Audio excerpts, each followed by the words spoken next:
Surreal. It's sort of like a dream right now. I think it's going to be a pretty emotional time for me when I see that first plane back out and I see our passengers on it. Mike Heisman says his brainchild Metjet Airlines is ready to fire up the engines this weekend. He says nonstop flights to Orlando, the most popular destination for travelers from Austin Straubel Airport, has been 10 years in the making. And we're in full implementation mode and it's going well. Local leaders hailed the De Pere-based startup on Friday.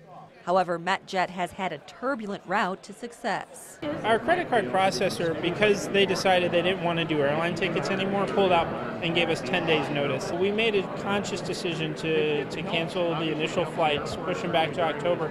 Metjet says it's guaranteeing that its flights will be ready to go. However, some people who had their flights canceled a few months ago say they won't be flying this airline again. Personally, I would think twice before using them just because they are a newer company. And Katina Wade told us in April her flights to Florida in July had been canceled by Metjet.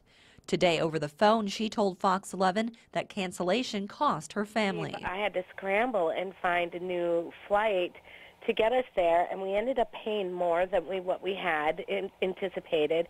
Heisman says more than 65% of people who had their flights canceled this spring have booked with Metjet again. We're financially strong. We're already talking about expansion cities. Heisman says Metjet would also like to offer service to Miami, Washington, D.C., Denver, and Cancun.